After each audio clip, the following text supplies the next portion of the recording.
Okay, now it's time to speak like a hacker. That was my hacker slang coming in. Did you like that? These are some of the terms. That's what we want to teach you here. Some of the terms that you should be aware of. Some of them you may be aware of. Some of them you may never have heard of before. We're going to make sure you understand them. The first one is referred to as an exploit. Now, I want you to think about that one for a second. An exploit is what? It's a way of circumventing security.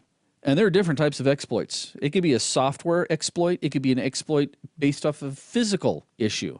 Maybe they've got a card key access into a door. Well, if I just simply tailgate somebody, that's an exploit that I could implement or I could take advantage of. So an exploit is just simply a way of breaching the security of some type of system through some type of vulnerability. And we'll talk about vulnerabilities here in just a second. That's another term I want you to become familiar with. But first, I want to talk about the hack value. It's not something that, when you're sick and you hack up. Yeah, that was gross. The hack value is a value that a hacker associates to a system.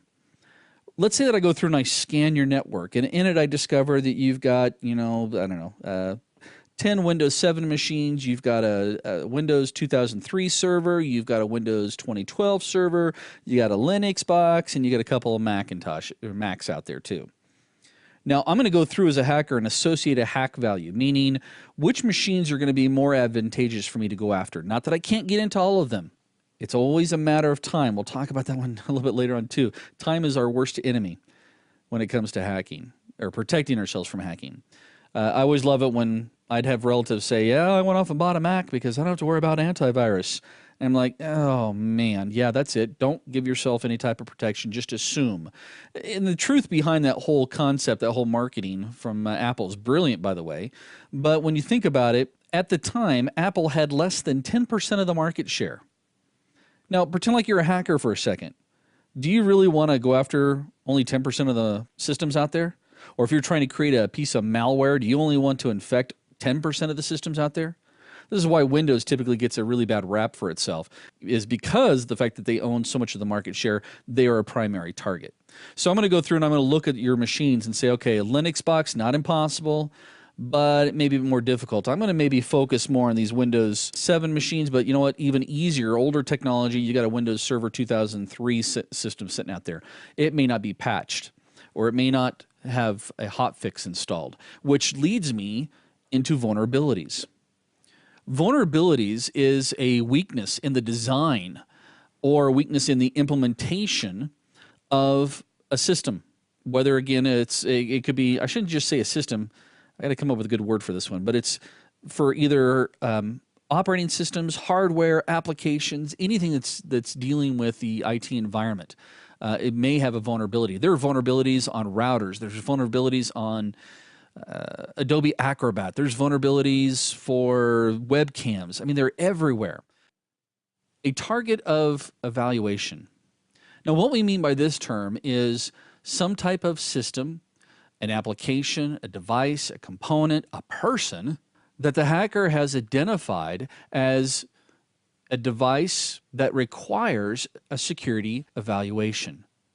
This actually, going through and listing your targets of evaluations, helps an evaluator understand all the functionality, all the vulnerabilities, all the technology that's involved in that apparatus, or that, again, it can be from system to users. So we need to go through and evaluate those. We also have what they refer to as a zero-day attack. Now, a zero-day attack is very similar. Well, this is probably the most common or known term that we use in the hacking world. A zero-day attack is an attack that a hacker can issue against a target where there's been no patch or fix deployed. So a zero-day attack doesn't necessarily have to be 0 days or just today. If Microsoft figures out 3 months from now that there's a vulnerability through one of their operating systems, until they come out with a patch, any attack that's thrown at that machine or at that particular target is referred to as a zero-day attack. So again, a zero-day attack is just simply something that hasn't been fixed, either from the developer or could be lack of training if it's a user. And finally, we have something called daisy chaining.